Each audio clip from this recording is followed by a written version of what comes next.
Bezrat Hashem Yitbarach, troisième et dernier volet du sujet, est-ce qu'on a le droit d'étudier à plein temps sans travailler? On a eu la semaine dernière le Maharsha, le Nefesh HaChaim dans les mots, pour dire que Arbe Asu ki Rabbi Ishmael ve'alta beyadan, ve'arbe Asu ki Rabbi Ishmael ve'lo alta beyadan.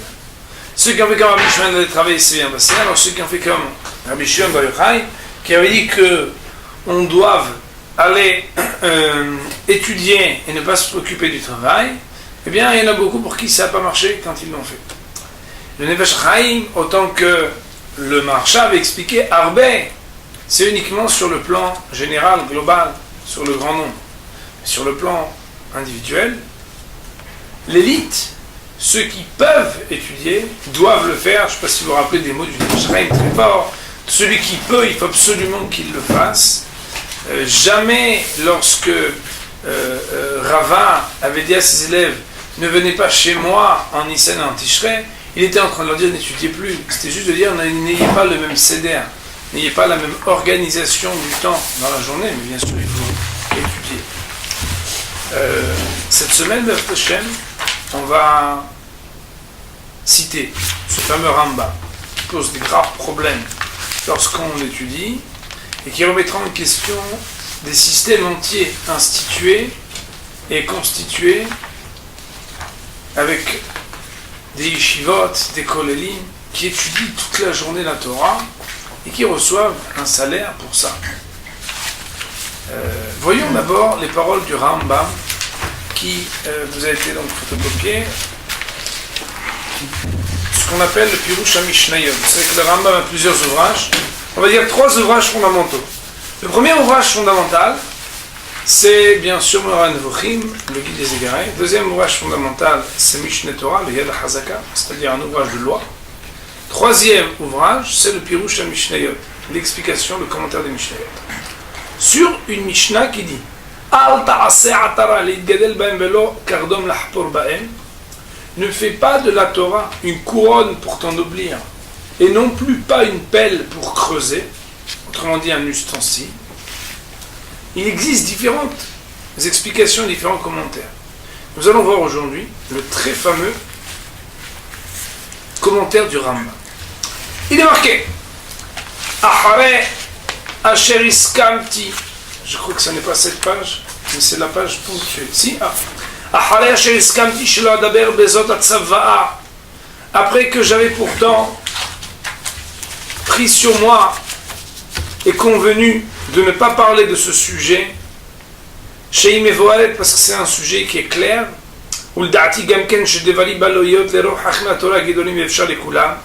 et en plus du fait que, selon moi, ce que je vais dire ne conviendra pas à la plupart des sages, des grands sages de la Torah, et peut-être même à tous, Hazarti me'askamati.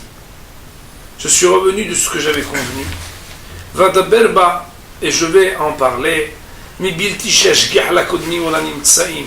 sans que je ne fasse cas de ceux qui m'ont précédé ou de ceux qui sont encore présents aujourd'hui. On va aller un peu plus vite là. Il est marqué dans le Rambam,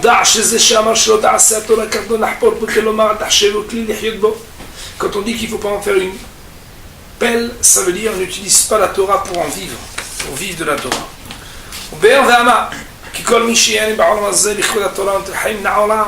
Tout celui qui profite de l'honneur de la Torah dans ce monde-ci, il n'aura pas la vie, c'est-à-dire qu'il enlève sa vie. Et on parle du fait qu'il n'aura même pas le droit au monde futur s'il profite de l'honneur de la Torah. Et beaucoup se sont trompés et ont tronqué, ont désorienté le sens de ce qui est pourtant écrit. Ils ont fait ce qu'ils voulaient du pshat, de l'explication. Et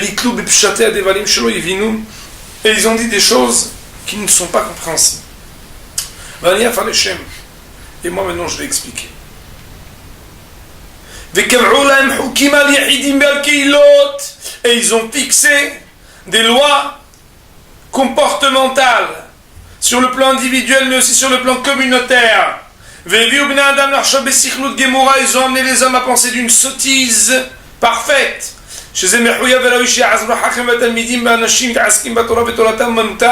qu'il faille absolument aider les sages, les étudiants et les hommes qui sont occupés à la Torah comme un travail. Vezé, akol, taout. Et tout ça, c'est une erreur, nous dit le Rambam. Velon imtsa, et on ne trouvera pas Batorah velo bedivra chachamim devar she'emet oto, ni dans la Torah, ni dans les paroles des sages, ce qui pourrait authentifier cette opinion. Velo raglaim she'ishen alem kelal, et même pas des pivots sur lesquels s'appuyer. Car lorsque nous allons enquêter, regarder les paroles de nos sages, jamais on va trouver des hommes qui demandaient de l'argent. Jamais ils rassemblaient de l'argent pour des yeshivot, pour des institutions de Torah, qui sont soit honorables et chers à nos yeux, et non plus pas pour les grands rabbanim.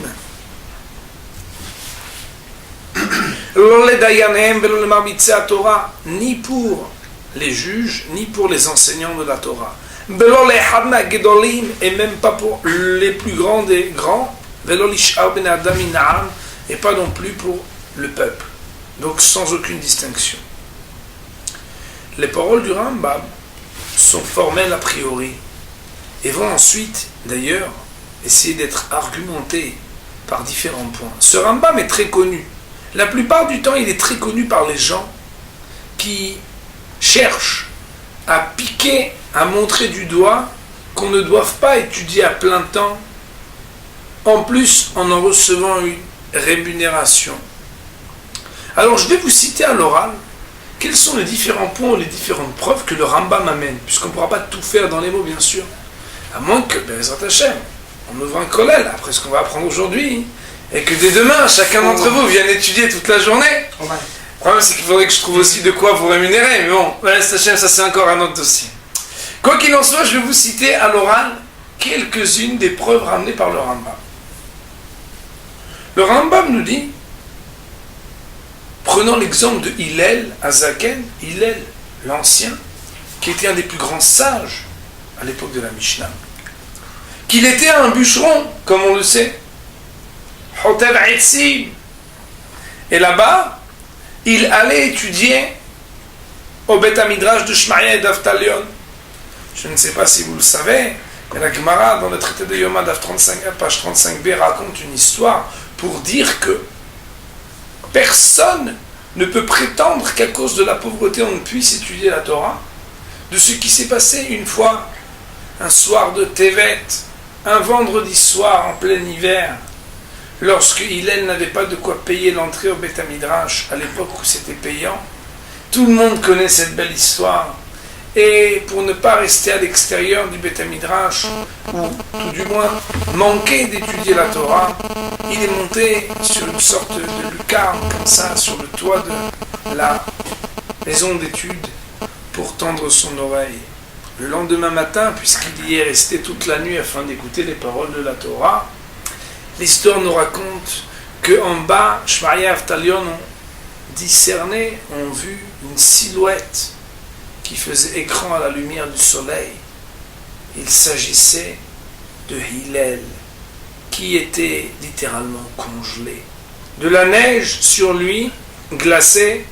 La Gemara va même nous raconter que les sages ont transgressé le Shabbat pour pouvoir le sauver et le réchauffer.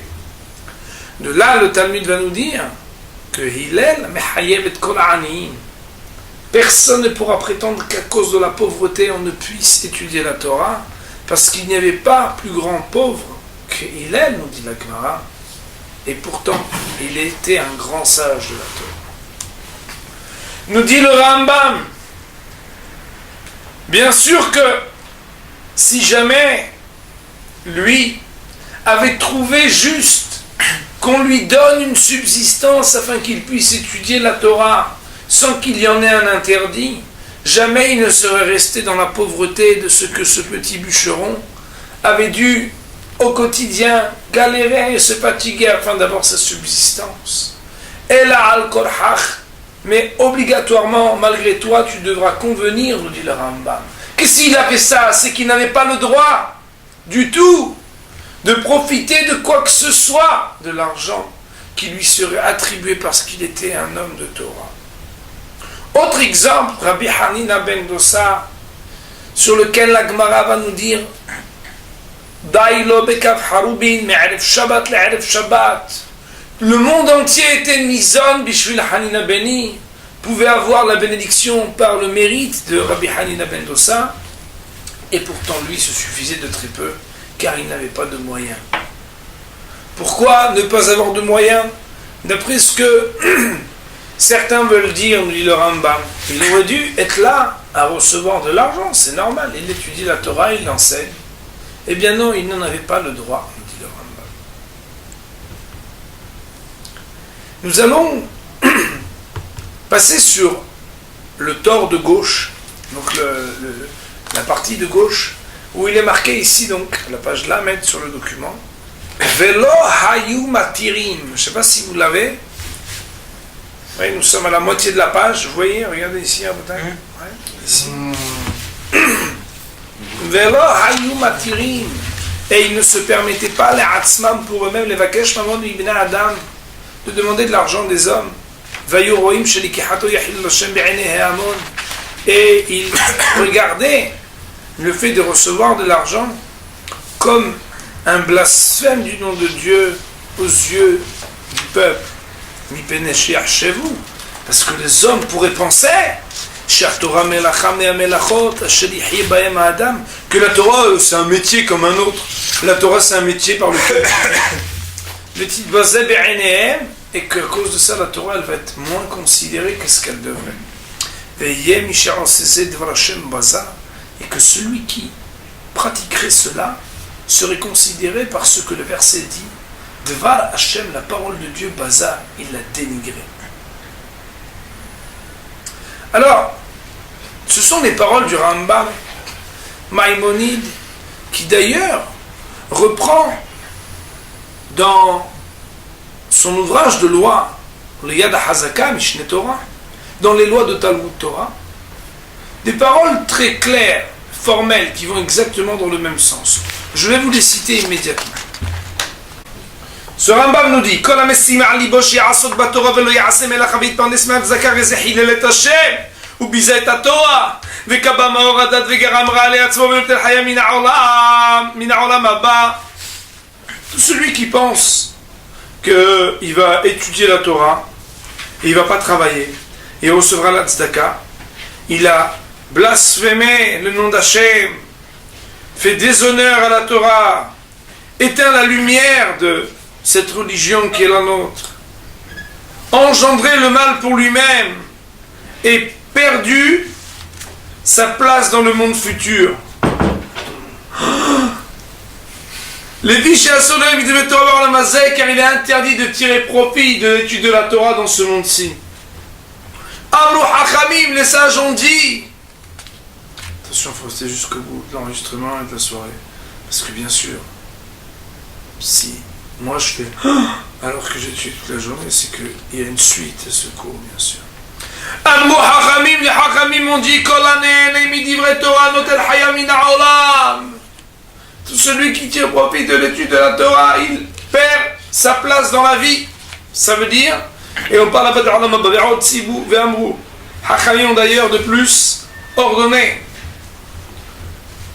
Ici, c'est dans le sens de donner l'ordre, c'est-à-dire prescrit. Il faudra ni en faire une couronne pour s'en oublier, ni une pelle pour pouvoir manger de ce que l'on va utiliser à la Torah.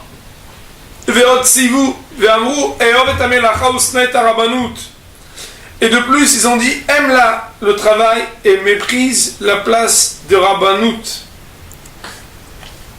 Et tout travail et toute Torah qui n'a pas un travail qui l'accompagne, à la fin mènera à la faute. Et à la fin, cet homme-là deviendra un bandit.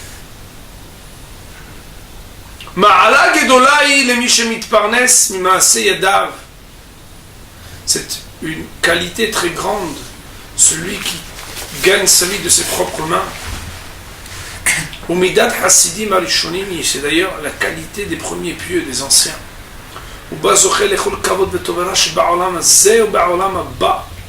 c'est comme ça qu'il pourra mériter tout le bon de ce monde-ci et du monde futur. Moraï Verabotai. Le Rambam, les Shitato, le Rambam, selon son opinion dans Masechet Avot, reprend dans son code de loi l'interdit formel et la manière avec laquelle très clairement il dénigre et il déconsidère la halakha ou le ma'aseh dans la loi pratique, celui qui profiterait de l'étude de la Torah pour gagner sa vie sans travailler. Voyons si cette opinion est halakha le ma'aseh ou bien y a-t-il des réserves à émettre sur ce sujet.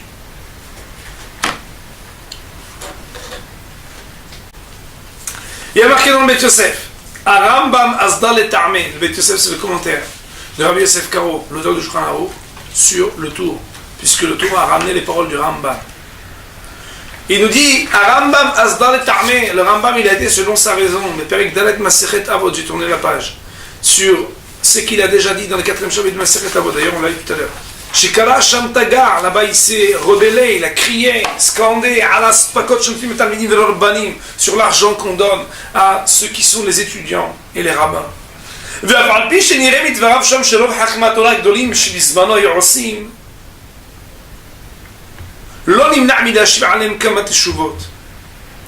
Et bien que il semble bien de ces paroles que la plupart des sages de son temps se comporter selon cette permission, il ne s'est pas empêché de parler et de dire quelques responsables sur ce sujet.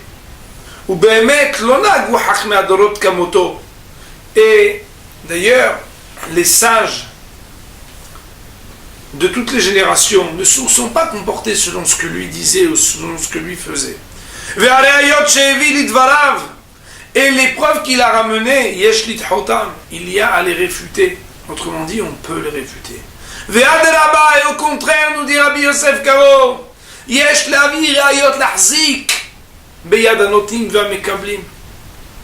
y a amené des preuves pour renforcer la main de ceux qui donnent et de ceux qui reçoivent, c'est-à-dire leur comportement. Et c'est ainsi qu'il est recommandé d'agir. Car s'il n'en était pas ainsi,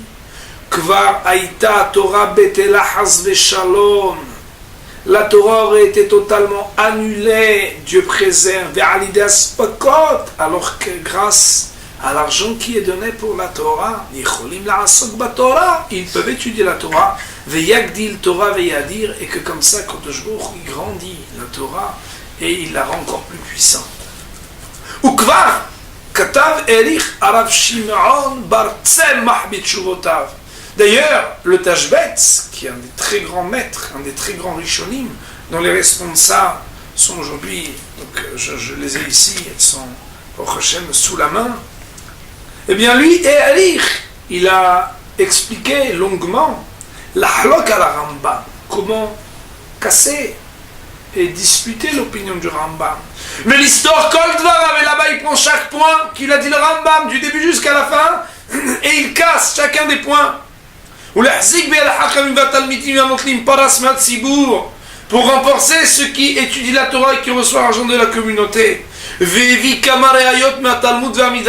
il a amené des preuves formelles du Talmud et du Midrash. Et attention, là c'est très important. Quoi qu'il en soit, autrement dit, bien que les preuves du Rambam sont réfutables et qu'il y a d'autres preuves qui disent le contraire et que donc d'après la stricte loi, il serait permis strictement de faire cela. Quoi qu'il en soit, nous dit le Beit Yosef, celui qui a la possibilité de travailler de ses mains pour gagner sa vie et d'étudier la Torah, c'est sûr que c'est un acte de piété. C'est un cadeau du ciel.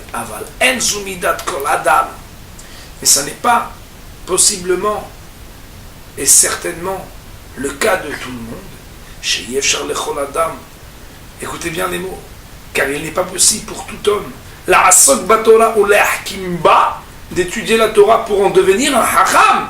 Hein? La hakimba, ça veut dire pas seulement étudier, mais étudier et devenir un David hacham, ou les parnes mimaase adav, et en même temps de pouvoir travailler et gagner sa vie de par lui-même. Alors, voilà les paroles du Beth Yosef que je voulais vous citer. Le Beth Yosef, en réalité, fait allusion à de longues responsa du Tashbetz. Et il n'y a pas que cette encre du Tashbetz qui a été versée, mais beaucoup d'encre sur ce Rambam, pour démontrer, et permettez-moi l'expression, pour démonter les arguments du Rambam. Que ce soit parlant de Hillel ou de Rabbi Haïm Mendoza ou d'autres, et expliquer qu'historiquement il y avait plusieurs époques et différentes réayot, je n'ai pas toutes citées tout à l'heure, mais le Rambam par exemple citait deux histoires qui, selon lui, iraient dans le même sens que ce qu'il avançait comme hypothèse. La première histoire, peut-être je peux vous la raconter à l'oral, on aime toujours écouter des histoires, c'est qu'une fois, un homme qui avait un champ, eh bien, il voyait qu'au quotidien, on venait lui voler ce qu'il avait dans son champ. Et puis, chaque fois qu'il y avait des fruits qui poussaient, on lui volait tout ce qu'il avait. Alors à la fin, il s'est dit, il y a un des voleurs qui a vu mon champ maintenant et qui va me le ruiner. Et il était très très très triste de cela. Et il y a un moment où le pauvre, il était tellement triste qu'au lieu d'avoir des fruits, il avait des fruits secs là-bas, qui étaient complètement pris et rejetés et éparpillés. Et un jour, Rabbi Tarfon, qui était pauvre, est venu et, comme le veut la loi, lorsque des fruits sont éparpillés parce qu'ils ont été ramassés et qu'il y en a qui sont restés, et ce qu'on appelle leket et pa, bien il revient aux pauvres la possibilité d'en ramasser. Et c'est comme ça que Rabbi Tarfon est venu pour ramasser quelques tsimukim, quelques fruits secs qui étaient restés par terre. Et il a commencé à les manger parce que d'après la stricte loi, il y avait droit. Et là, le propriétaire de la vigne s'est dit, ça y est, je l'ai attrapé, c'est lui le voleur. Regarde-le, il est en train de manger. Il ne connaissait pas Rabbi Tarfon. Alors il l'a attrapé, il l'a mis dans un sac, il l'a porté sur son dos pour l'emmener, et puis on ne sait quoi faire. Et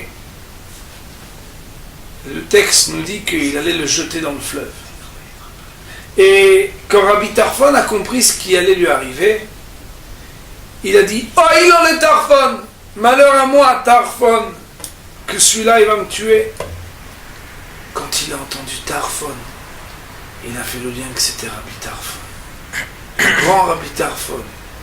Et il a ouvert le sac et il s'est dit, oh il va voir à moi que j'ai pris Rabbi Tarfon pour un voleur.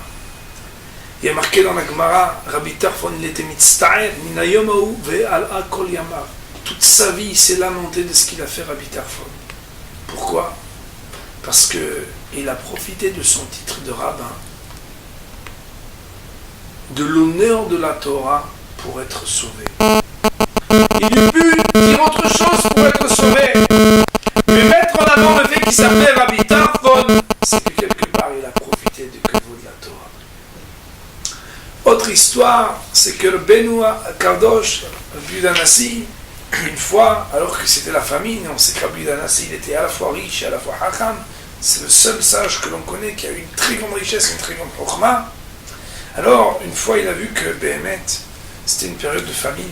Il a ouvert sa porte, il a dit, tout celui qui veut qu'il vienne chez moi, attention, je donne des vivres que David Hacham. Et une fois, il y avait un de ses élèves, qui s'appelait Binotan bin Avraham. Et il a dit, alors, oui, vous voulez avoir des vivres, etc. Vous avez étudié le Chumash? Il dit non. Vous avez étudié la Mishnah? Il dit non. Vous avez étudié la Gemara? Non. Il dit, alors, en vertu de quoi pourrais-je vous donner votre subsistance? Il dit, moi, il a dit comme ça, il a dit, Kekelev ve ka'orev. Il a marqué qu'Akadosh Baruch Hu, il nourrit même le chien et même le corbeau.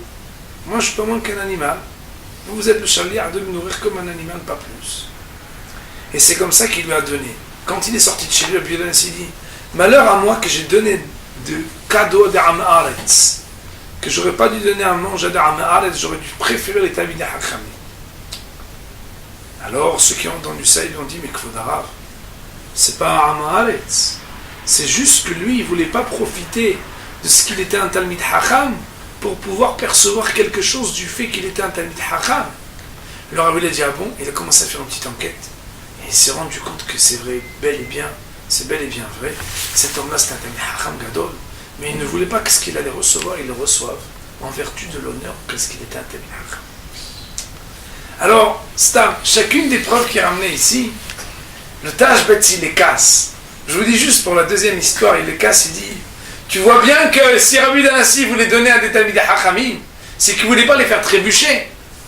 Or l'autre, il voulait être mahmid, il voulait être regardant et rigoureux, soit, mais tu ne peux pas dire de là-bas que c'est interdit, parce que de la même histoire que tu cites, pour dire que c'est interdit, puisque tu vois bien qu'il s'est caché d'être un Talmidei Chacham, de la même histoire tu peux déduire que Rabbi Danassi voulait donner de l'argent à qui, aux Talmidei Chachamim, pourquoi? Pour qu'ils puissent continuer à étudier, qu'ils n'avaient pas travaillé.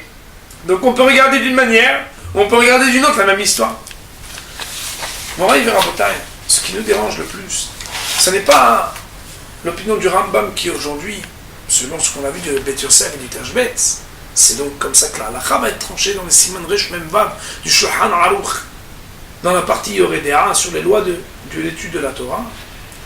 Mais ce qui nous gêne, ce sont la fin, la conclusion des mots de Rabbi Yosef Karo, qui vont être ces mots repris dans le Shulchan Aruch. C'est que Midat Hasidut, c'est de la piété, de travailler de ses mains, c'est mieux, sauf que c'est pas donné à tout le monde de rester, avoir un vrai lien avec la Torah quand on travaille. Autrement dit, de cela on aurait compris et entendu qu'il est tout de même préférable de travailler plutôt que d'étudier, et que le peu de temps qu'on a, on étudie. Par contre, il faut voir qu'on soit l'il'asok batora ou l'ahkim. Pas juste on lit, on traduit, mais on devient haram. Vraiment, on étudie bien. Alors, je voudrais juste vous citer un botaï, et je pense que c'est fondamental de le faire. J'ai pris le temps pour bien voir sur quel point s'arrêter avec vous, parce que on n'aura pas le temps de faire ce qu'on aurait aimé faire, c'est-à-dire de faire tout dans les mots. Eh bien, nous allons citer une question qui a été posée à Rabbi Yosef il y a quelques années, et qui est citée dans la Responsa Yabia Omer, dans la partie, donc le 7e tome, le 7e volume de Yabia Omer, la Responsa 17. Où là-bas, quelqu'un est venu voir le Rav, et donc, vous avez, donc je vous ai donné la photocopie là tout à l'heure, on va juste déjà lire la question, et puis ensuite, ce qu'on fera à Rabotai, c'est que là où j'ai stabiloté, ce seront des parties que nous lirons dans le texte, le reste, eh bien j'essaierai de le dire à l'oral, selon ce que le temps nous permettra. Ce que le temps nous permettra. Donc regardons ensemble Rabotai, la question, vous voulez bien? La question. Nishalti mitalmid hacham, on m'a posé la question.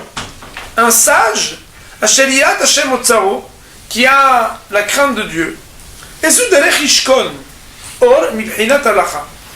Quelle est la voie, on va dire royale, d'après la loi? Aim tov yoter litparnes migia kapav. Est-ce que c'est mieux de travailler de ses mains, vikba itim la Torah beshaot apnai, et qu'il fixe des temps d'études quand il est libre, or adif yoter lilmot kol hayom bekolel, ou bien c'est mieux qu'il étudie toute la journée au kolel, l'Avrechim, avec des jeunes hommes qui étudient la Torah, et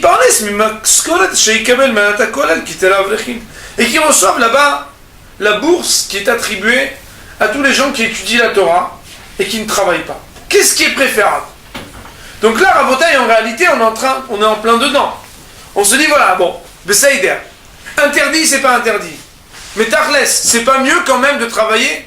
Si on regarde les mots du Bet Yosef et du Rambam, on se dirait, c'est sûr que c'est mieux de travailler plutôt que de recevoir le salaire du Kolet. Ouais. Alors, Rabotai, écoutez bien. Pour comprendre la responsabilité de Yosef ici, il faut distinguer deux questions. Premièrement, le Rav demande, peut-être que en réalité, tu seras plus gagnant dans ton salaire de Limouda Torah quand tu étudies le peu de temps que tu étudies, mais on ne te paye pas pour, plutôt que si tu reçois un salaire pour étudier. Pourquoi? Tout simplement. Comment ça fonctionne que quelqu'un puisse être subventionné dans son étude? ça tombe pas du ciel. On sort pas dans la rue, on dit Hachem, envoie-moi, aujourd'hui j'ai 10 avrechim, envoie-moi tant et tant de dollars, et puis la manne qui tombe. Non. On va démarcher quelqu'un qui veuille bien, comme Issachar et Zevouloun ont pu le faire, demander à ce que le mérite de l'étude puisse lui être attribué. Se demande le Rav Ovadia Yosef, et à juste titre, puisqu'il n'est pas le seul à poser cette question, il va citer que le Rav Chaim Akadosh aussi se pose la question, le Rav Chaim de Vologine se pose la question. Voilà que lorsque quelqu'un, comme Issachar et Zvouloun, fixe d'avoir le mérite de l'étude, il dit voilà, toi, moi je te donne ce que tu as besoin par mois, et en échange, comme le dit le Shulchan Aruch, toi tu me donnes la moitié de ton salaire de l'étude, un salaire spirituel. Autrement dit, tu étudies 10 heures de temps, et tu étudies tous les jours 10 heures de temps, et moi, puisque je t'ai subventionné, quand j'arrive là, Olam Haba, j'ai 5 heures par jour, comme si j'avais étudié, de salaire dans le monde futur. Et c'est d'ailleurs comme ça qu'on dit dans le Shulchan Aruch. Alors, ici le Rav dit, mais en réalité, ça veut dire que toi, tu as travaillé 10 heures, tu es payé 5 heures, lui, il n'a pas étudié 5 heures du tout, et il va quand même recevoir le salaire. Il dit, peut-être si on regarde ça, on va se dire que c'est mieux que tu aies étudié 5 heures, et que tu aies les 5 heures pour toi, et que tu aies travaillé 5 heures. Et les 5 heures, tu gagnes ce que tu gagnes. Mais au moins, par rapport au salaire de l'étude de la Torah, tu n'es pas lésé. Plus que ça, il y a marqué que la femme, elle a la moitié du salaire de l'imout de l'homme. Ça veut dire que quoi? Ça veut dire que l'homme, il va étudier 2 heures. La femme, c'est comme si elle avait étudié 1 heure. Ça veut dire quoi? C'est qu'elle a le mérite, le salaire, comme de la moitié de ce que le mari a étudié la Torah. Donc non seulement par rapport à ce qu'elle aide à la maison, par rapport à ce qu'elle encourage son mari, par rapport à ce qu'elle encourage ses enfants, par rapport à toutes les missions qu'elle fait à la maison, elle a un salaire. Mais même quand elle vous envoie étudier la Torah, se cumule à ce salaire le fait que son mari étudie la Torah. Demande le Rav, clairement ou implicitement, si, premièrement, il y a un donateur qui prend la moitié, et que ta femme, elle reçoit l'autre moitié, t'as rien pour toi. Et en réalité, tu as été étudié, chacun reçoit quelque chose, toi tu reçois gourniche, tu reçois rien. Peut-être qu'on va se dire que mieux vaut aller travailler, le peu que t'étudies, mais au moins tu as un salaire clair, plutôt que de travailler et que quelque part le salaire il soit pour les autres. Ça ressemble un peu à ceux qui font le travail des autres, comme on a dit dans l'Agma. Est-ce que c'est vrai ou c'est pas vrai? Première question du Rav Ovadia Yosef. Donc ça voudrait dire aussi cette question, qu'un bonhomme qui est célibat, il donnerait que la moitié à Zvouloun, et l'autre il ne donne pas à sa femme parce qu'il n'est pas marié. Donc c'est qu'il ou que ça vaudrait plus le coup d'être au kollel quand on n'est pas encore marié, alors qu'il n'y a pas de kollelim pour ça, parce que moi tu gardes la moitié pour toi, que quand tu es marié, tu donnes la moitié à ta femme, l'autre moitié à Zvouloun, tu reçois rien du tout. C'est marre. Non. La moitié, tu donnes à Zvouloun, l'autre moitié, tu donnes à ta femme, donc tu restes avec rien du tout. Mieux vaut travailler un peu, étudier un peu, le peu que tu étudies au moins c'est pour toi, même s'il y aura une moitié qui revient à madame, mais au moins tu gardes une moitié qui est à toi. Ça c'est la question, bien entendu cette question-là vous avez compris elle est rhétorique. Mais pour dire qu'elle est rhétorique, il faut savoir y répondre. Et donc, dans la responsa qu'on est en train de citer, nous avons mentionné ce qu'il est marqué dans un midrash. Mahatzit shekel beshekel hakodesh. Quand on parle du demi-cycle, on dit Mahatzit shekel, la moitié d'un cycle, donc d'une monnaie, beshekel hakodesh, mesurée comme étant la monnaie de shekel hakodesh, du shekel saint. Ouais. Donc c'est pas juste pour dire que c'est pas le nouveau shekel israélien, c'est le shekel hakodesh. Qu'est-ce que ça vient nous dire?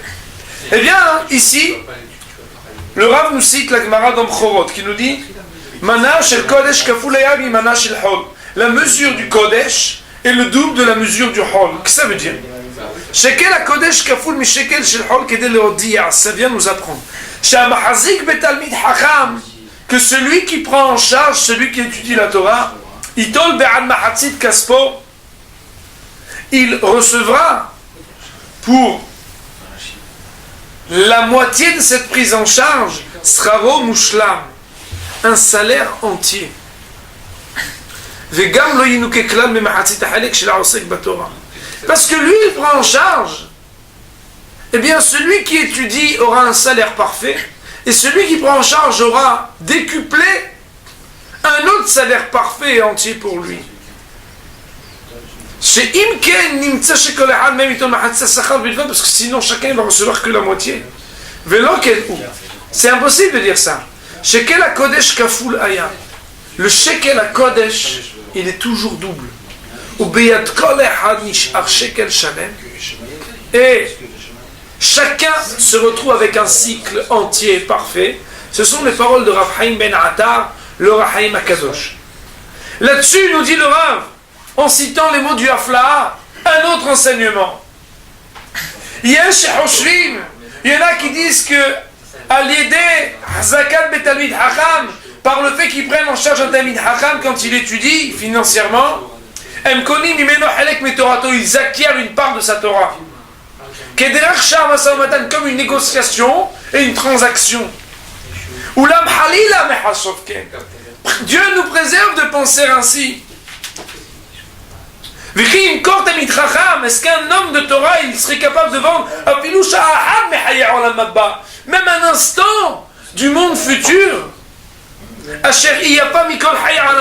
propos de laquelle la Mishnah va nous dire dans la Sechet Avot qu'elle est plus belle que toute la vie dans ce monde-ci, a fortiori une minute de Torah dans ce monde-ci qui vaut plus que toute la vie éternelle qui est dans le monde futur. Mais on est obligé de dire quoi? Chacun reçoit, nous dit le Hafla, le même enseignement, le salaire complet. À quoi ça ressemble? À quelqu'un qui vient allumer les nerfs d'une bougie, une autre bougie. Jamais il ne manquera la première flamme, ce qu'on a voulu allumer une deuxième flamme avec. De la même manière, nous dit le Rav, le Talmid Hacham, il reçoit son salaire et il n'enlève rien. Au Talmid Hacham, à Kadosh Baruch Hu, lorsqu'il donne à celui qui l'a aidé une autre fois ce salaire, c'est une forme de capital qui fructifie et qui n'est, comme tu l'as dit, aucunement une transaction où on a échangé quelque chose du monde à venir pour quelque chose de ce monde-ci. De cela, premier palier, premier niveau du raisonnement, c'est sûr qu'on ne sera jamais perdant sur le plan du salaire de l'étude, sur le plan de la qualité de ce que dans ce monde-ci, quand on étudie, on investit pour avoir quelque chose dans le monde futur, une part qui nous permet de nous rapprocher d'Akadosh Baruch Hu comme ce salaire extraordinaire de jouir de l'éclat de la Shrina après les 120 années, eh bien, jamais cela ne pourrait être négocié ou échangé ou troqué pour quelques monnaies et quelques argent de ce monde-ci. Alors là, à Botaï, on rentre Bezant Hashem dans la question la plus brûlante. Nous dit le Rav, et donc nous sommes au petit paragraphe guillemets.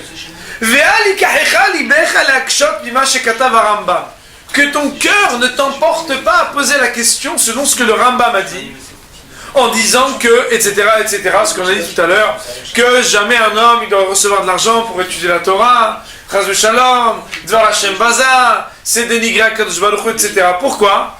Parce que, regardez l'avant-dernière ligne de cette même page,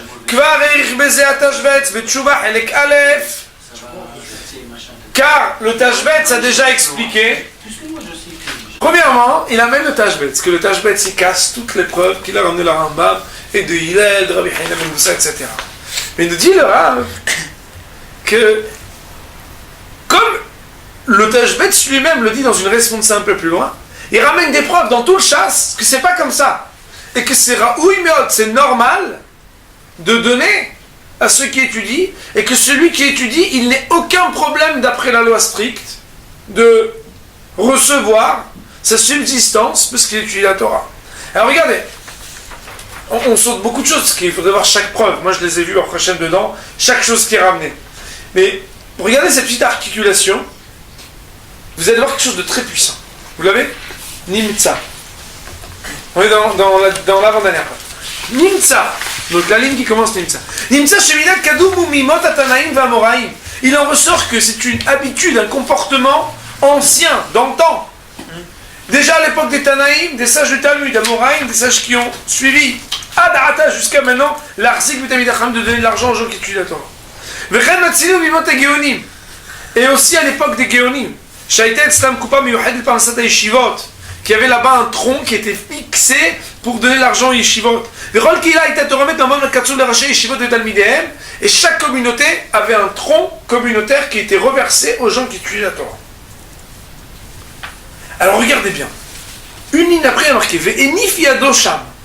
Et Enifiado, ça veut dire il a été jusqu'au bout quand il a écrit dans la responsable de Tashbetz Al Divra Rambam Anal Shifriz al Midotav Bezé, qu'il a exagéré, il s'est dépassé, ça veut dire pas dans le bon sens de dire ça. Ve'ita'a kama geonim rabbanim asher hayu lefanav bizmano. Rabotai, on cite le Tashbetz qui dit qu'il a désorienté, influencé, trompé plusieurs des sages qui étaient dans son temps. Ve'i muzal amazal azaro. Et si Akadosh Baruch Hu lui a donné un mazal au Rambam, Vezachal yot karov la malchut, qu'il a eu la chance d'être proche du royaume, Venichbad bedoro, et honorable à son temps, en son temps, Lioto gadol birfua bechokma, qu'il était un homme qui en même temps était un grand médecin, un homme qui était un grand penseur, Venun tsar lekabel paras mea kehila, et qu'il n'a pas eu besoin de recevoir d'argent de la communauté.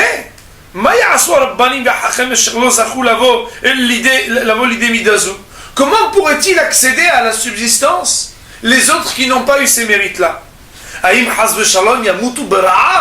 Est-ce qu'ils devraient mourir de faim, d'après les paroles du Rambam?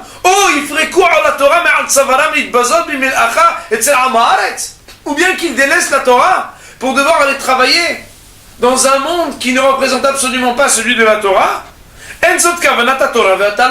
Le Tashbetz nous dit c'est pas ça l'intention de la Torah. Le Kesef Mishneh, Rabbi Yosef Karo, lui aussi a répondu des questions du Rambam et a dit que même si, comment c'est marqué? Il est marqué ici. Même si on acceptait, alors qu'on n'est pas d'accord, de dire que d'après la stricte loi, il faudrait faire comme le Rambam, Mikol makom kvar eskinu kol gdola dorot leatir mishuma'et la'asot l'Hashem efiru toratecha. Rabbi Yosef Karo à son époque, auteur du Shulchan Aruch, de dire déjà les sages ont tous été d'accord que pour ne pas que la Torah soit délaissée, ils sont tombés d'accord que Ilou loaïta parnasatam lamnim vamnim metsuyam iturmot hatzibur. Si jamais l'argent que reçoit ceux qui étudient la Torah ne vient pas de la communauté, ils n'auraient pas pu s'adonner à l'étude de la Torah, s'y investir comme ils le doivent. La Torah aurait été totalement oubliée du peuple juif, Dieu préserve.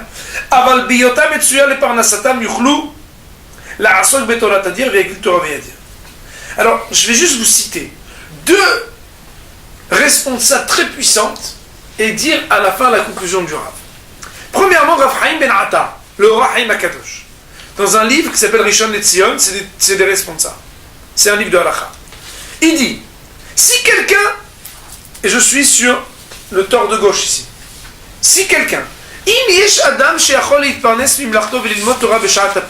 si un bonhomme il peut travailler et le temps libre il va étudier la Torah,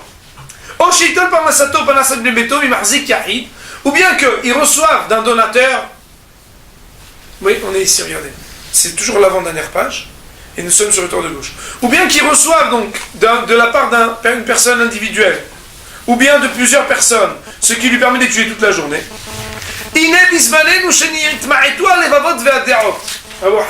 quelque temps, qui disait, puisque de nos jours, les cœurs ne sont pas aussi ouverts, on n'a pas les mêmes esprits grandioses. Et pourvu déjà que la personne elle arrive à étudier toute la journée, même si on lui en donnait les moyens, ou et qu'il soit occupé jour et nuit à l'étude de la Torah, etc. La Khenireli, Rabbi Chaim Ben Atta, nous dit, il me semble, il est préférable qu'il étudie toute la journée, qu'il reçoive la parnassa d'ailleurs. Et elle est un arbre de vie pour ceux qui s'attachent à elle, ceux qui l'aident en auront un bonheur. Première responsa, qui n'est pas datée de maintenant, mais déjà d'avant. Mais écoutez bien Rav Moshe Feinstein, en Amérique, à qui on a posé la question. Et lui, il va très loin dans ce qu'il dit. Et écoutez bien Rabotai. Nous dit Rav Moshe Feinstein.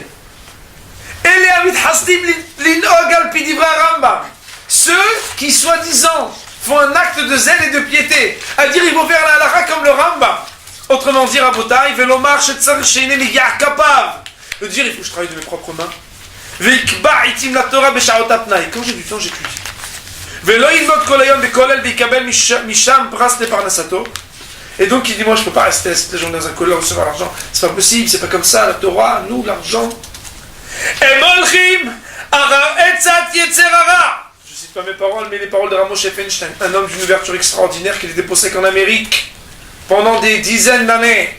Il suit le penchant le mauvais penchant, la voie, le conseil du mauvais penchant. Amesitam sheyafsiku lilmod Torah karaoui, qui leur dit arrête d'étudier la Torah comme il faut. Ve'asku bimlacha b'misra shebasov yishkeru gam et amiktzat shelandu yaldutam. Au point qu'à la fin, même ce qu'ils ont appris quand ils étaient petits, ils vont l'oublier. Et de manière générale, et ça on peut le voir par Avonot, c'est très très dur de trouver du temps pour étudier lorsqu'on s'adonne trop parfaitement, trop intégralement dans son travail, et dire à Moshe Feinstein, à la fin ils trouveront plus de temps pour étudier.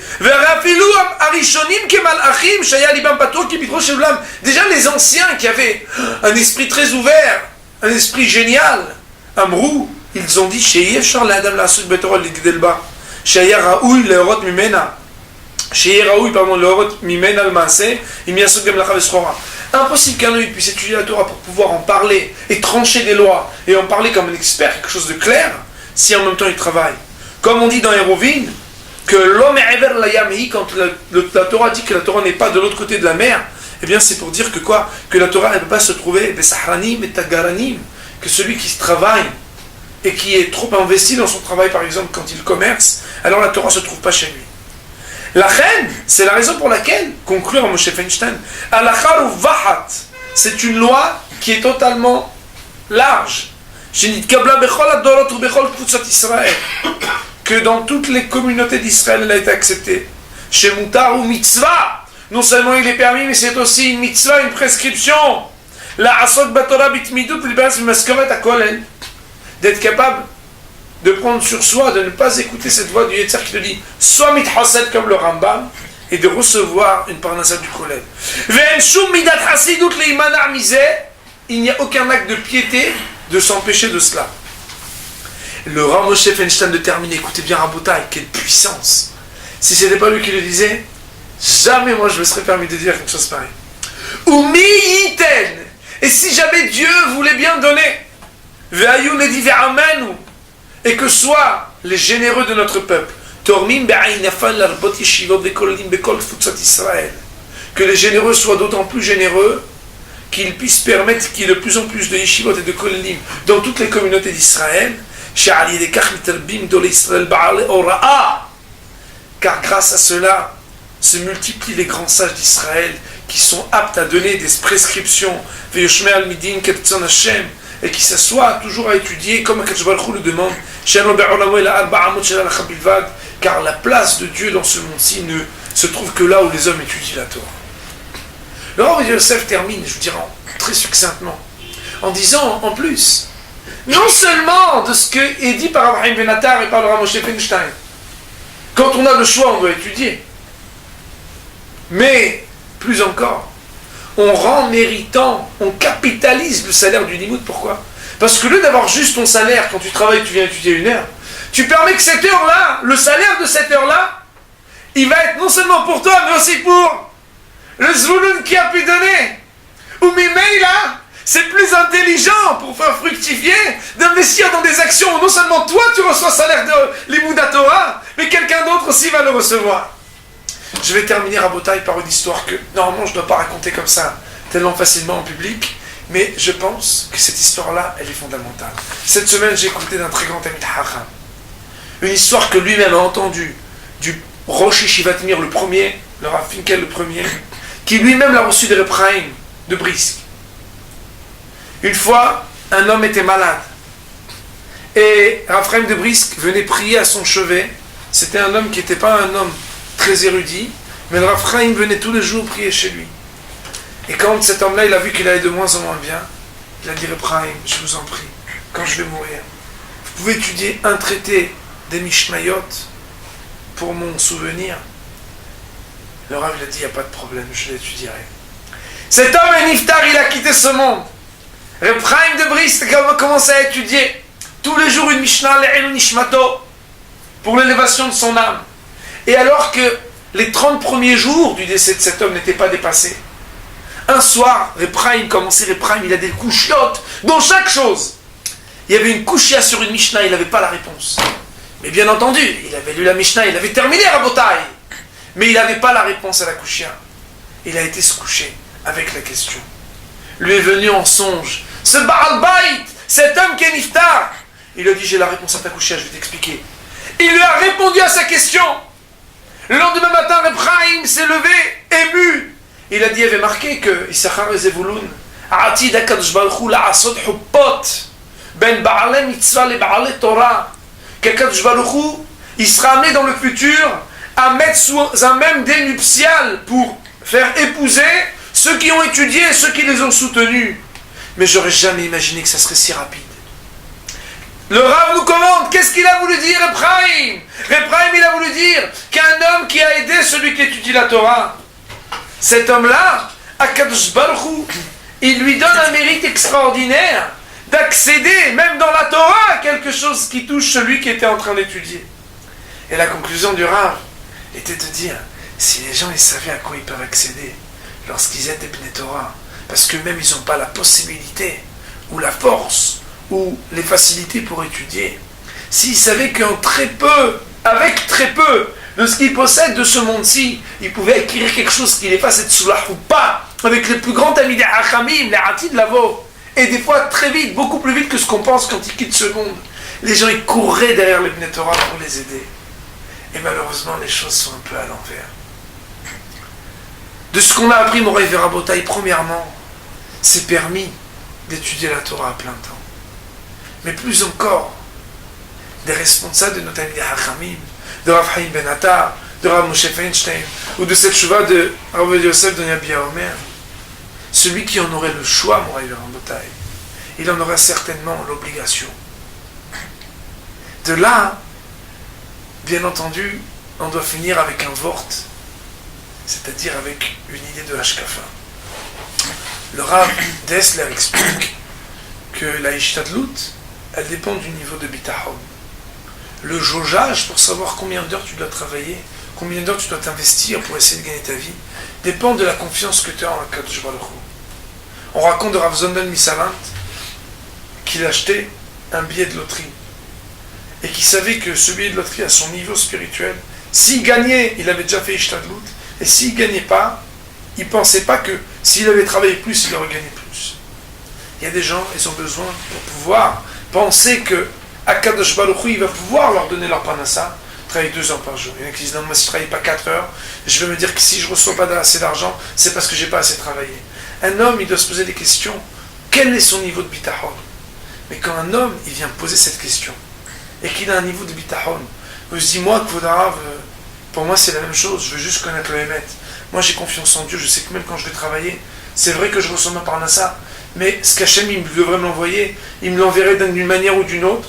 Cette personne-là, s'il est conscient que sa Ishtadlut, elle n'est pas moins grande, quand il fait la volonté d'Hachem, d'être d'avec, d'être attaché à l'étude de la Torah, autant qu'il le peut, de la même manière que s'il était en train de travailler, cet homme-là, au contraire, il fait capitaliser, il fait décupler le mérite de l'étude lorsqu'il s'adonne à temps plein à l'étude de la Torah.